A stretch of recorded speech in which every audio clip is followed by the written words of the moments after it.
Topic is the World Conference Against Racism. And of course, our guest is Dr. CPoe. And Dr. Poe, during this last segment, let's give you an opportunity to sort of wrap up some of your activities in Africa dealing with the World Conference Against Racism, and to talk about some of your other impressions about the people of South Africa and how they are reacting to some of the problems that they are faced with, and et cetera. Okay. One of the problems that stands out is the problem of poverty.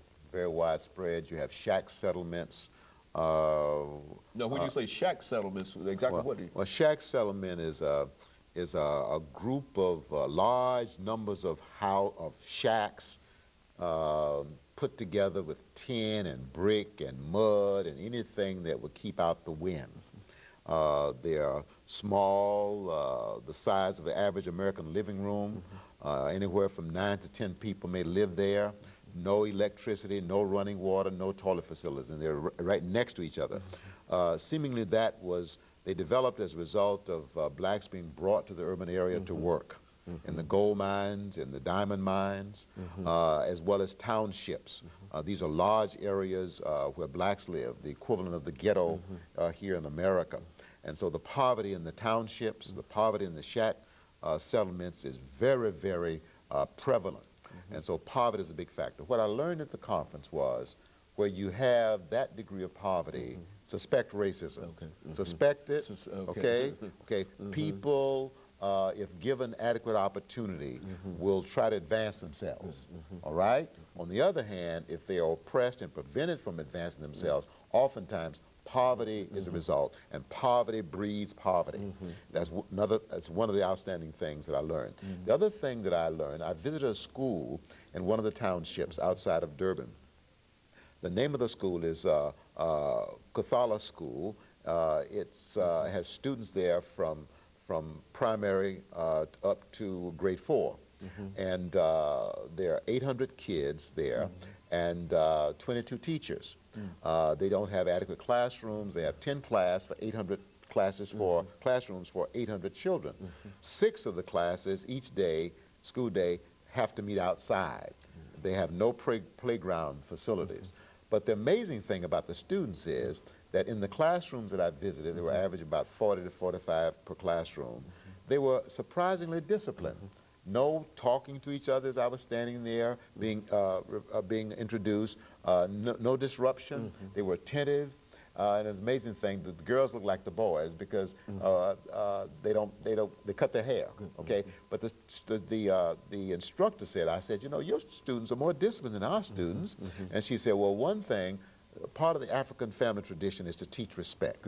We teach our children respect for their elders and respect for one another. I said, now, do you mean by respect love?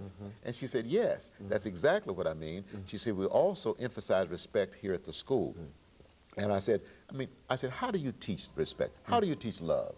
And she said, well, we come down on their level. I come down on their level to let them know that I'm their friend, to let them know I'm available to them. She said, I listen to them, I smile at them, I encourage them. I let them know that I'm concerned.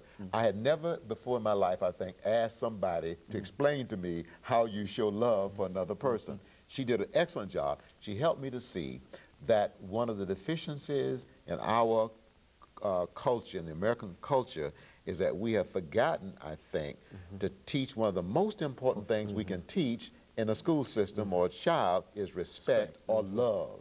Respect for elders, love for your elders, love for one another, respect for one another, and that ends up being respect for oneself. And that's the enemy of self-hate.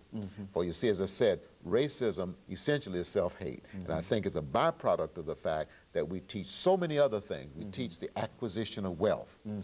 We teach the pursuit of success, same thing, okay?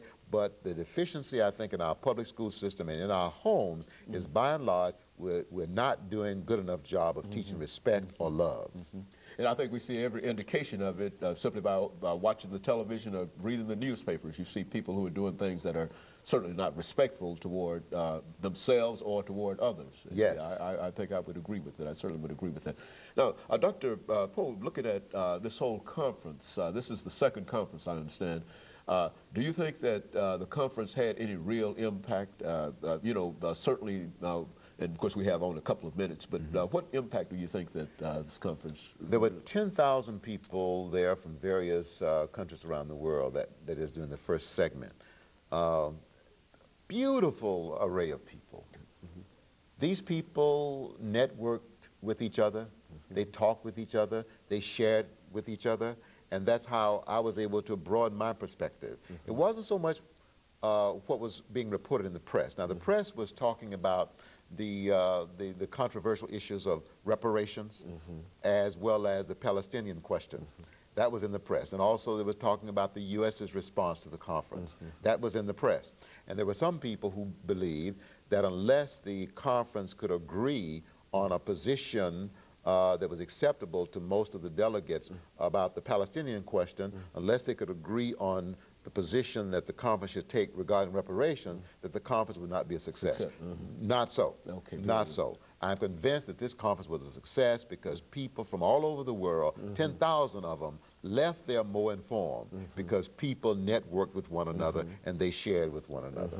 And so the information that will come out of this conference will be far greater than what we believe actually happened, what might be reported. Absolutely. And that is very good. And of course, Dr. Poe, let me thank you for coming by and giving us that excellent information today. And let me encourage our audience to tune in again next week for another informative edition of Comments. Thank you and good morning.